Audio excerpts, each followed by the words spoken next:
నెల్లూరులో జరిగిన సంఘటన. అరుణ్ కోసం రెచ్చిపోయిన శ్రీకాంత్. అరుణ్ ఆడియో ఫైల్స్లో కొత్త ట్విస్ట్. మనం నెల్లూరు కిలాడి అరుణ లేడీకి సంబంధించి మనం డానుకు సంబంధించి మనం కొన్ని అంశాలను బయటపెట్టాం. తర్వాత అరుణ మహాన్యూస్ మీద విరుచుకుపడింది. తర్వాత అరుణని అరెస్ట్ చేస్తే అరుణ యొక్క ఒక్కొక్క భాగవతం బయటపడుతూ ఉంది. అరుణ కోపం ఏంటంటే ఈ వీడియోని మనం బయట పెట్టాం, ఎక్స్క్లూజివ్ వీడియోని. ఆమె మసాజు, ఆమె యొక్క సరసాలో నవరసాలో ఏ రసాలో ఏదో మొత్తానికి ఏదో బయట పెట్టాం. ఆ దినకర బయట పెడితే ఆ దినకరని తిట్టింది, మనల్ని తిట్టింది, అందరిని తిట్టి. ఇప్పుడు ఒక క్రైమ్ జైల్లో ఉన్న వ్యక్తి అతన్ని పిల్లల మీద బయటికి తీసుకొచ్చి వాళ్ళు ఆ రకంగా విన్యాసాలు చేస్తూ వాళ్ళు చాలామందిని చంపాలనేటువంటి కుట్రలకు పాల్పడుతూ చాలామంది మీద టార్గెట్ చేసేటువంటి ప్రయత్నం చేస్తూ ఆ రకమైనటువంటి నేర సామ్రాజ్యాన్ని విస్తరించి బ్లాక్మెయిల్ చేయటం, దందాలు చేయటం, సెటిల్మెంట్లు చేయటం, బెదిరించటం, చంపటం, ఇట్లాంటివి గనులు పెట్టి ఇట్లాంటి చాలా అంశాలు బయటకు వచ్చినాయి. అవి బయట పెట్టామని విపరీతమైనటువంటి దాడి. ఈ సందర్భంగా మనం వరుస కథనాలు ప్రసారం చేస్తున్నాం. ఇప్పుడు ఇంకొక ఆడియో ఒకటి బయటికి రిలీజ్ అయింది. ఎవరైతే ఈ శ్రీకాంత్ అనుచరుడైనటువంటి జగదీష్ జగ్గు అనేది అంటారట, అతను డాను. ఈ డాను జైల్లో ఉన్న శ్రీకాంత్కు ఫోన్ చేశాడు. జైల్లో శ్రీకాంత్కు ఫోన్ ఎట్లా వస్తుందో మనకి తెలియదు. అతను మామూలుగా ఆ సినిమాల్లో ఉన్నట్లుగానే ఉన్నారు. రాడార్లో అక్కడ అన్నీ ఎట్లా దొరుకుతాయి? అందరూ దొరకవు కదా, మరి అతనికి ఎందుకు దొరుకుతాయి అన్నీ అంటే మీ ఉద్దేశంలో నాకు అర్థం కాల. కానీ నాకు తెలిసి సరే అక్కడ ఫోన్ ఇవ్వటం తప్పు కదా. మరి ఆ ఫోను ఇతను ఫోన్ చేసి అతనితో మాట్లాడి నన్ను చంపాలనుకుంటుంది. ఎవరో అరుణ ఈ జగదీష్ అనే వ్యక్తిని చంపాలనుకుంటుందంట. చంపాలనుకుంటుంది, నన్ను కాపాడండి అని అతను చెప్పటం. లేదు మీరు చంపితే మీరు అరుణని చంపితే మీరు చంపుకోండి అని చెప్పటం. అంటే ఎంతసేపు మర్డర్లు చేయటం, వాళ్ళని చంపటం, వీళ్ళని చంపటం తప్పితే ఒక మంచి ఆలోచన లేవు. జైల్లో పోయి క్రిమినల్గా ఆడ ఉండి కూడా మనిషిలో మార్పు రాకపోతే అట్ట ఒకసారి ఆడియో ప్లే చేయండి.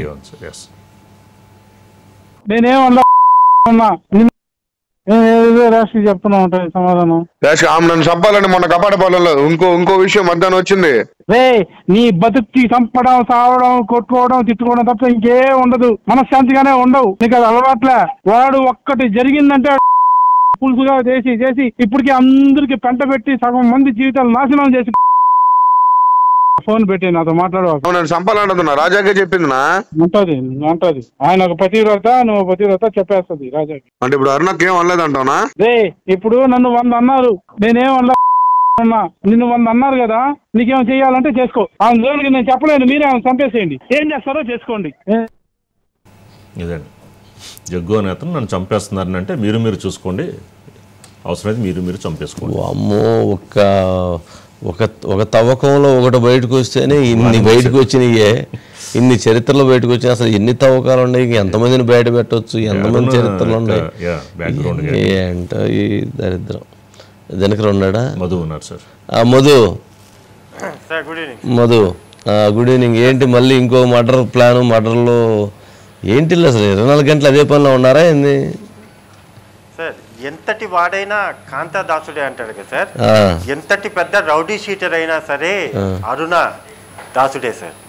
అరుణ కంటే ముందు అతని దగ్గర పనిచేసిన వాళ్ళైనా సరే అరుణ వచ్చిన తర్వాత ఆ ముందున్నటువంటి వాళ్ళు అరుణ మీద ఏదైనా ఒక మాట చెబితే నీ అంతు కూడా చూస్తాను అనే స్థాయికి వచ్చిందంటే సిచ్యువేషన్ అర్థమైపోతుంది సార్. ప్రధానంగా కూడా ఈ మొత్తం వ్యవహారంలో ఆ జగదీష్ చాలా స్పష్టంగా కూడా నేను ఇన్ని రోజుల నుంచి పనిచేస్తున్నాను, నా మాట కుయ్యో మొరో విను, ఆమె జస్ట్ నేను లోబర్చుకోవడానికి తన పనుల కోసమే వచ్చింది అనే విధంగా స్పష్టంగా చెప్తున్నప్పటికీ కానీ ఏ మాత్రం కూడా నో, మీరు చెప్తున్నటువంటి మాటలన్నీ కూడా అబద్ధం అనేలాగా మాట్లాడుతున్నాడు అంటే ఆమె ఏ స్థాయిలో లోబర్చుకునింది అనేది అర్థమైపోతుంది సార్. ఇదంతా ఇంతకుముందు మీరు చెప్పినట్టుగానే అసలు నెల్లూరు జైల్లో నుంచి ఫోన్ ఎలా మాట్లాడాడు అది చాలా కీలకం.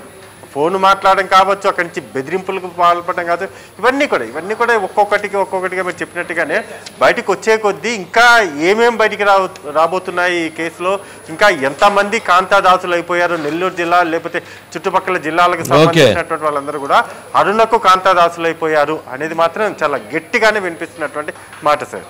రైట్, చూద్దాం ఏందో ఈ పాపాలు ఏందో ఈ దరిద్రాలు ఏందో మనకి. మన కోటమిరెడ్డి శ్రీధర్ రెడ్డి గారిని కూడా మీరు ఇంటర్వ్యూ చేసినప్పుడు కూడా అసలు నాకెవరో తెలియదు అంటున్నాడు ఆయన. శ్రీకాంత్ తెలుసు, నాకు శ్రీకాంత్ తెలుసు కాబట్టి పెరోల్కి వాళ్ళ కుటుంబ సభ్యులు అడిగితే పెట్టాను, అంతకుముందు కూడా ఇచ్చాను, ఇప్పుడే కాదు. అయితే నా పెరోల్ మీద ఆయనకేమీ ఇవ్వలేదు. కానీ ఆయన చెప్పింది ఏంటంటే నాకు ఎవరో తెలియదు, కానీ నా పేరు వాడుతుంది, నాలో సగం ఉంటుంది, ఆయనలో సగం ఉంటుంది, మా ఇద్దరు మమ్మల్ని బాగా అభిమానిస్తారంటుంది. వైసీపీ అంత అభిమానించేవాడిని మొన్న ఎన్నికల్లో నన్ను ఓడించాలని ఆమె ఎందుకు ప్రయత్నం చేసింది? వాళ్ళ టీం అంతా నాకు అగెనిస్ట్గానే పనిచేశారు కదా, మరి వాళ్ళ ఉద్దేశం ఏంటని ఆయన అడిగాడు. వాస్తవం మరి ఆయనతో ఉన్న ఫోటో అయితే ఎక్కడ బయటికి రాలేదు కదా, కోటమిరెడ్డి శ్రీధర్ గారితో ఉన్న ఫోటో బయట మరి రాలేదంటే ఏంటి? అక్కడ ఏదో సంథింగ్ రాంగ్. ఆమె కావాలని ఒక ఉచ్చేసింది, ఈయన గబ్బు చేయాలి, లేకపోతే ఇక్కడ ఉన్నటువంటి వాళ్ళందరినీ గబ్బు చేయాలనేటువంటి ఒక పథక రచన చేసినట్లుంది. కానీ మొన్న గన్ను పెట్టి ఎవరిని బెదిరించిందట, అది కూడా బయటకు వచ్చింది. గన్ను తీసుకొని బెదిరించిందంట.